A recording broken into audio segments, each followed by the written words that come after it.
What's up? Welcome into Hot Ice, a show hosted by three janitors because Tuesday we swept the board 5-0. It was I was saying 6-0. We have to clarify. Me and Ev have the same pick, so 5-0. 6-0, Rico. A lot of you placed the bet. I placed the bet. 6-0. Fine, fair enough. 6-0. A few of them very easy. The Mets fucking cover the over by themselves. The Mets team total is a laugher. Calls win is easy. I mean, this is it now. Everyone's like, oh, baseball, yeah, I'll check back in October. Now, we got winners every day. We're grinding out info. I mean, we gave you fucking Aaron Judge at like 10-12. Knock on wood, everything goes good with him. Like, we're spotting the board. We're looking. We said the Astros were going to make a run at that division like fairly quickly. We know what's going on. We're dialed in. This is where we can start to make money in June. It's a great time of the year. Summer kicking off. I'm excited. Speaking of things being great for baseball, Mike Trout, Jock Peterson, and Tommy Pham fantasy football beef is fucking unbelievable. There's a few different takes. Like, one, I like that these guys are humanized. You know, like we say it all the time, like nobody really gets to know these baseball guys. But the big takeaway for me, this guy Trout can't catch a break. He's the worst commissioner in the bigs. Everyone says he's an unlikable fucking guy. He doesn't embrace the fame. Like, Jesus Christ, Mike. Like, you know, let's come down the shore in Jersey. Like, we'll take you out to golf or something. This guy needs somebody to give him a hug. I can't make of it. Like, I'm sure you talked about it with Jake, Carl. Like, what's the takeaway here? Like, Trout just can't catch a fucking break. Dude, man, he's the commish. It's a big money league. It's a league. There's a lot of these big money leagues, I guess, in Major League Baseball, but this is like, you know, the West Coast boys and stuff. And honestly, I feel bad for Trout, but at the same time, when you're as good as he is, you don't really have to open your mouth at all. I think he's by far the best. He's so much better than the next guy. What's he got to say? It's kind of funny to me that he is this like quiet weather guy. Like, he's probably the most quiet guy in his group of high school friends. I just don't get how, like, we expect him. I don't know. There's some people who, like, want him to be different, but I'm starting to be more like, you know what? I just love the fact that Mike Trout doesn't have shit to say. He just, like, smashes 97 on the outside half to, like, right center. He's just, like, the best player of all time. I don't know. Yeah, I do respect that a little bit, that he's not like an attention type whore and that he needs it. You know, Ev, you're definitely a fantasy football guy. You're obviously a baseball guy, but you're also like an honorable guy. So like, where do you stand with this as far as like, have things ever come to slaps? Because I ruined the fantasy league myself, so I'll weigh in at the end, kind of. But like, where do you stand here as far as like the waiver wire pick? I'm like, is everything on board when you're playing for money? Is that how it works? I'm going to be honest. I'm going to defend Trout here. I think he's getting railroaded. Okay. Like if the way Jock Peterson explained the events that happened, what do you want Trout to do about it? Right. Like, that seems to me like you're just a guy who, like, you lost, you're being a sour puss about it. Like what did Trout, like, he's the commissioner. Like, you see how he is in everyday life. You think he's breaking his back to be like to make these commissioner moves, like fucking Carl said, he's hitting 97 400 oppo. Yeah. He doesn't give a fuck about this league. I mean, he's the commissioner. And listen, I've been in fantasy leagues. I'm in a league that I've been with my boys forever where the commissioner got ran out. And we had a new one come in. I think it was the worst decision that we ever had in our fantasy league.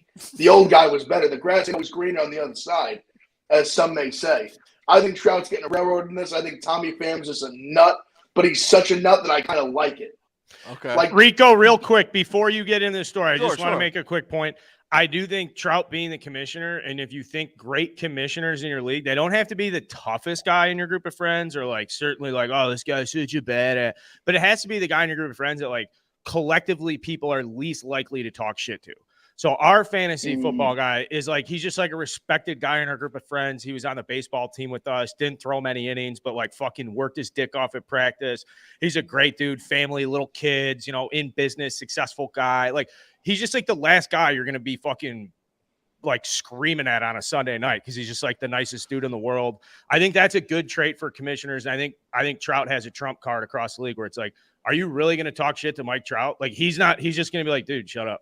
Yeah. Well, like, strong-willed to me is the one. Like, you're a commissioner. Like, no matter, I think you like being able to take like the guy acting like a wacko, and then you give, well, hey, this is the rule. Like, I know it went against you this time, but this is the rule. You know what I mean? Like, be strong wills in your conviction. So real quick, I was in a fantasy league. I got jumped in last minute. PPR, like 2012, I want to say. I go, is this PPR? I had the first pick. I take Calvin Johnson. He breaks the receiving record. I'm the number 1 seed. The guy, the commissioner, is, he smokes a little too much grass. A friend of a friend. He's a fucking space cadet. Long story short, he says in an email in the beginning of the year, hey, the top 4 seeds, no matter what, are going to make the playoffs. But then he sets it up with 2 divisions. So my division, I go 10-2. It's 9-3, 8-4. The other division is 6-6-1. The 6-6-1 guy is slotted as the 2 seed because of ESPN automatically slated. So I get on the phone. I'm like to the guy who got me in the league. I'm like, hey, listen, this is a problem. Like, can you get me the guy's number? He's like, I don't really see what you're saying. Like, what do you mean you don't see what we're saying? 1 plays 4, 2 plays 3. Like, what's going on? So he gives me the guy's number. He's like, I'm at work. Like, what's the deal? I'm like, listen, buddy, you said it in the email. It's very simple. Like 1 verse 4, 2 verse 3. I may have said since the 12 apostles have played 2-on-2 basketball tournaments, it's been 1 verse 4, 2 verse 3 in the semis. I was giving him that. He got he wouldn't budge. He like, I don't see your point. He wouldn't budge. Then I was getting on my buddy, literally my best friend who got me in the league, being like, you should have a fucking backbone. Like, fucking get it. He's like, dude, he flipped out. We didn't talk for a little. We had to patch it back up on like Thanksgiving. Long story short, I would have lost anyway. But I was and they canceled the league. The guy couldn't take it. He was like, this is too much for me. So I got that league canceled in 1 year. But you got to, don't do, long story short, don't do divisions if you're going to say 1 verse 4, 2 verse 3. And all 4 teams make it. That's how it goes. Any guilt about the blood on your hands? No, me and my best friend are always going to be like that. His friends that I did. His brother-in-law is a tough guy. He's a street guy. So I kept being like, I forget what I was like, you should fucking like have my back. Like, why are you not like, you should have a sack. He's like, you don't want to be bulking up this tree right now. He's saying that to me. So, all right. Like he's the type of guy to drive over to my house. I was like, all right, so whatever. But I mean, listen, I thought I could win it. You think you can win it? You make the moves and how it goes. Yeah. The other headline, I guess kind of real quick, Pirates sweep the Dodgers. Do we make of that? The thing I'm worried about, bad news for the Mets. We got a pissed off Dodgers team now who, without our 2 aces, we go out there. I smell a 500 trip. I also see the Braves with a really shitty schedule. Rockies, A's, Nats coming on board. This is a testament to like, are the Mets really tough? Can we survive out there? Can we go win tough games against the best while the rest of the division is playing this shit? Can we hold our lead? Can we just tread water? What do you guys make of the Pirates? Like, are the Pirates not that bad? I know they're in your division, Carl. Are they okay? Like, or is this just, hey, it's 3 games for the Dodgers around Memorial Day? Like, let's not worry about it. So 2 things. I'll answer the first part about the Pirates. They play hard for Derek Shelton, and he's a good manager. Like, I mean, I don't know about X's and O's and all that stuff, but those guys play fucking hard for him, much harder than the Pirates have played in the past. And I know he's hell-bent on, like, culture. He's just all about culture. And, like, if he doesn't think you're playing hard, it's not one of those guys like, oh, you didn't run down hard to first base or whatever. But the culture with the Pirates is, like, if you play hard, you have an opportunity to have a career in the big leagues. And that's what Derek Shelton wants from this team right now is they're rebuilding. So I'm surprised the Dodgers lost 5 out of 6, but I'm not surprised that the Pirates like upset a great team 5 out of 6 on the season, if that makes sense. And then the other thing about the Dodgers that people have to figure out is they've only played 6 games against teams above 500. And I've spent a lot of time on starting 9 sucking their dick. And it's like this past week, you start going through the numbers and you're like, wait a second, that run differential that everybody loves, it's way more than the Yankees and the Mets. How much of that is on the back of just fucking beating up on bad teams? So I'm actually now, it's like I'm kind of out on the Dodgers as I think the Mets and the Yankees are clearly the teams to beat after watching this, but we'll see. I mean, they're so talented. Ev, I know you're probably looking for an opportunity to make some money here on these Dodgers or something. Are you going to fade them? Or are you going to fucking ride them hard? What do you like?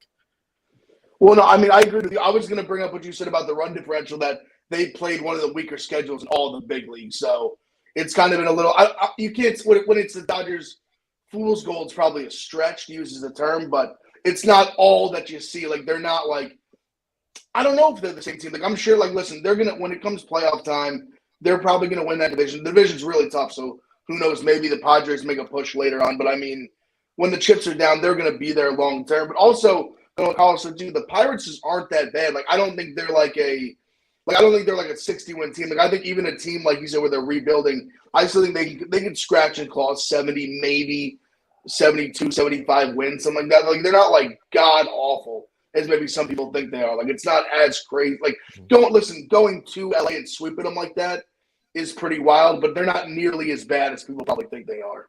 Yeah, you talk about that division too. The Padres sitting there still lurking, 10 games over 500, 3 back, and Tatis is not back yet. So, like, Dodgers need to. This is an interesting series. This is gonna be a lot of fun. I do like when the Mets go west because you could like take care of what you need to take care of at night. Maybe you tune into the Yankees at 7:00, at least around here. And you got the Mets late. That's it, like a treat. Like you're like, all right, good. It's 10:00. Like everything's done. You're watching those West Coast games.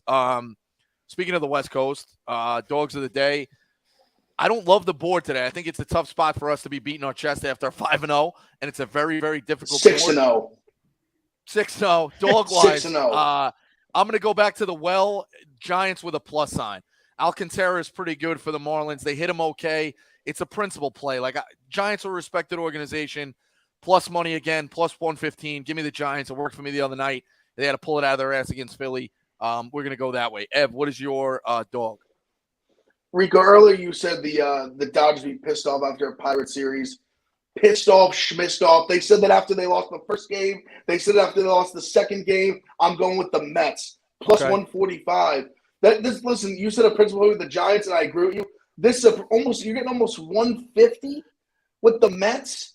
Like we just talked about the Dodgers, like they're very good. It's not like a slap on the Dodgers. They're just not playing good baseball right now. The Mets are fucking red hot. Their bats are hot. If you're going to give me plus 145, like I'm taking it every time. If they lose, they lose. So be it. Yeah, like get that high up. Like I was expecting maybe 115, like 145 to me is crazy. Their bats are absolutely on fire. It is. There's a few out there. Like the Tigers are a little juicy. The White Sox, like there's a few out there. I wanted to talk myself into the Rockies. Looked at the White Sox. I consider the Mets. You're right. If you can chase the Mets, you're not going to be getting the Mets at plus 145 a lot of nights. So I like it, even though I am the skeptical Met fan and they're fucking rolling. But that's the one to go after. Carl, who I probably stepped on your feet here. Who are you going with? No. You didn't step on anything. I'm just gonna take the numbers here. It's very difficult to play in Colorado. I like the Rockies plus 133 against the Braves, even though the Braves are catching a little bit momentum. Gomber for the Rockies is coming off probably the worst professional start of his career, and inning in a third, 8 earned runs. Ian Anderson is okay. He's probably better than he's pitching right now, but there's some good matchups. Winds blowing out at Coors today or whatever. It's Coors. If they ever change the name of that stadium, by the way, we riot. Yes. We fucking riot. Yep. So I'm taking the Rockies plus 133. And I liked what you guys were talking about earlier. That's a great dialogue about the Mets being underdogs and shit. Or Reds. I want to say Reds too. I have the Reds as a favorite today. So speaking of, it's hold your nose, best bet. I'm going to go with the Reds. This is a not so much a play on the Reds, more so a play against the Nationals. I watch this team. They are fucking checked out. This is the team, I'm telling you right now, after the deadline, because they're selling all their pieces. The fans are very upset. Yeah, Reds minus 137. That's what I have. So Reds are my best bet. They're selling the pieces. This is the team, mark my words, after the trade deadline or in the beginning of August, they're going to lose 11 out of 12, 14 out of 16, and not even be close. They are going to be completely checked out. I think they're checked out now. Again, not much to love about the Reds. They are 9-12 at home, as bad as they've been. So, better at home. Hold your nose. Go with the Reds here, minus 137. Some days you got to find a winner. You got to go grind it out. Carl, best bet. But you have hit. You've hit 3 in a row. Ev's hit 2 in a row. Like everybody's hitting their stride here as we move into June. Just when I think I'm out of the woods. All right, guys. Listen, it's the first time the Cardinals and the Cubs are playing this year. The Cardinals are in town. The Cubs just played their absolute fucking dicks off against the Milwaukee Brewers. And just when you think the Cubs are bad, they play a little bit better. They're really, it is a team that's more interesting to follow than I think people suggest. And if you look deep simulation time, guys, I'm going to go deep sim here. Ran the numbers, had the supercomputers going all night on this one. The Cubs, through like a billion simulations, are projected to score 4.6 runs. The St. Louis Cardinals are projected to score 3.7 runs. Mathematically, this matchup should be the Cubs minus 156. Allegedly, according to Vegas computers, it's priced at minus 108. The reason the discrepancy exists is because people think, A, the Cubs suck, B, Paul Goldschmidt's hot as fuck, and C, the Cardinals always fucking run through the Cubs. Au contraire, my friends, Keegan Thompson on the mound tonight. If you haven't heard of this guy, much less watched him pitch or like throw a curveball, tune in even if it's just for an inning. The guy's got nasty fucking stuff, reliever that the Cubs are converting to the starting rotation, and the type of guy you say, wait a second, maybe we found a diamond in the rough. Guy's got nasty stuff, taking the Cubs minus 108. Ev. All right, so I'm going out west as well. I'm taking the over in Braves Rockies over 11 here. I agree. Highest total on the board, but obviously rightfully so. We're in Coors Field. Two pretty hot lineups right now. Obviously, the Rockies rake it home. The Braves have been hitting a lot better. This game, Carl brought up Ian Anderson. It's so crazy because I remember, it seems like just yesterday, what was it? I mean, 2 years ago or so when it was Anderson and Bauer in that crazy playoff game where it was like they were both just dueling. It was like 0-0 into extras, I believe, even Carl, or really, really late in that game. Yes. But I'm a believer long-term in Anderson. I really like him as a pitcher, but this year he has not been very good. Like Carl brought up earlier when it took the Rockies, Gomer has pitched pretty shitty this year. His worst start like ever in last start. I think they get a lot. I've already seen this total go up. I think it's even up to 12 right now. I still even like it there. I think this is like an 8-7 game. Like I think it just explodes over. I love the over here, over 11. Just max bet that. While you're doing that, I just put in a personal max bet on that because I love this over so much. I'm no offense to your best bet either, Rico. No. Did anybody see the fucking scores of the Marlins? Rockies, 15 combined runs, and then the second game was 25 combined runs. And this is the Marlins. You're talking about a Braves lineup with way more power out at Coors. We know we love the Rockies. Like, Ev, I don't, it's tough. You're going to be through 2 innings of like 1-0 ball and be like, fuck. But, bullpens got worked yesterday. Like, I like it. Fuck it. It's Coors. Root for home runs. What else can you root for? Hit parade. I'm speaking of Coors. CJ Cron. I think he gets fucking 12 at bats tonight in a softball game. He's going to get a hit. He's my favorite player this year. I'm going with CJ Cron in the hit parade. Carl, who are you putting in? I'm taking my dark horse. My dark horse for the AL. I'm here. I'm taking can you guys hear me? Yeah, I got you. We're taking my dark horse to win the AL MVP. We're taking a guy named Ty France. He's on a massive hit streak right now. I think it goes back 12 games where he's hit multiple games like 7 times in there. He's hitting 471 over his last 12 games. Ty France is a machine. Thank God the Mariners finally got a spot, or someone found a spot for this guy to play every day. Hitting 355 on the season. I know we don't talk about average, but at the end of the day, when they give out awards, it's the batting titles we're going to be talking about 50 years from now. I don't give a shit what type of advanced metrics come out. Ty France absolutely rakes. Okay, Ev. And me, I'm listen, I said it was the highest total, a lot of good bets. I'm taking Austin Riley, who's somebody who was struggling a little bit early, starting to heat up. I even think, feeling crazy. Last time I said this, I called my shot. Maybe we'll sprinkle in a home run tonight. Austin Riley. I think he goes yard. I think he gets a hit.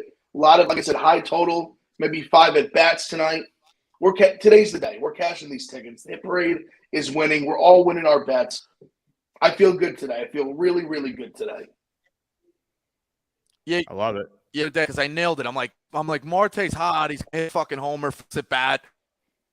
Walk like it's gone. I think if you're gonna guys who you think own pitchers can get a hit, sprinkle those home runs as well. They're paying 300, 500. Like, why not? You got to chase plus signs in baseball. I was worried about the board today. Like I said, we all kind of talked it out. I love what we're going into on a tough board. I think we're really hitting our stride. Extra innings real quick. High school graduation this week in some places. I think definitely my high school, but some others have kind of gone around Memorial Day, shit like that. I guess biggest piece of advice for high school graduates, Ev. Biggest piece of advice for high school graduates? The biggest thing I would say, because they're graduating this week, next week. Like this is the month. Have fun. Keep it simple. Everyone thinks when high school that you got to have your whole life figured out the day after. You're 18 years old. You go to college, have no idea where you're going. You'll be 30 and finally figure it out. Just enjoy yourself. Life's too short. You're young. Just be crazy. Go nuts. Just don't die. Pretty simple. Because your job right now at 18 is to survive. Just wake up every day, you're good to go. Enjoy life. Carl? Yeah, I think the older you get, the harder it is to make friends. When you graduate high school, you are in the absolute sweet spot of life to make as many friends as possible for whatever reason you want and under any circumstance. It's so easy to make friends when you're fucking 18 years old, just get out of high school. My advice, get the biggest social circle you can possibly get. Build it up in the summer, figure out who's going to what colleges, get some informal plans on the books to go see the boys at Iowa or whatever you're going. But absolutely open your mind and your horizons outside of your high school group of friends as you start to get to college, because that's how you're going to end up going to like sick parties and meeting a bunch of chicks. And that's the best advice I can give to a high school guy. Sorry. Make friends. No, it's great. My piece of advice, I guess, is this is one of the last times where you can do whatever the fuck you want. So enjoy this summer of like sleeping till 3:00, working like a fake job at basketball camp or a lifeguard. You're at a pool that's 4 feet. Like you're fucking go out every night, enjoy the high school graduation parties. It's the fucking best.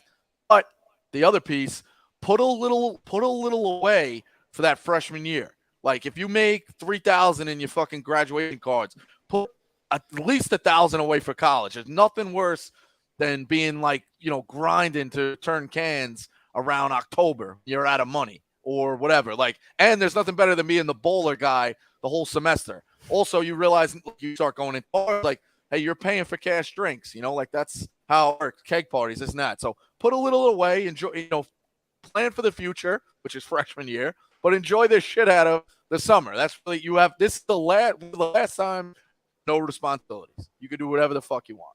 Your parents know you're a waste, but they have to be nice to you because you got a piece of paper with your name on it. Like enjoy the summer. That's my advice. Well said. So, all right. I think we're getting tight on the connection, Pete. Way to stay hot. I love the board. Get involved in the hit parade. We're off a 5-0 night. We're gonna get hot again. Enjoy the weekend. I'll see you guys on Tuesday. 6-0. 6-0. Stop shortchanging us.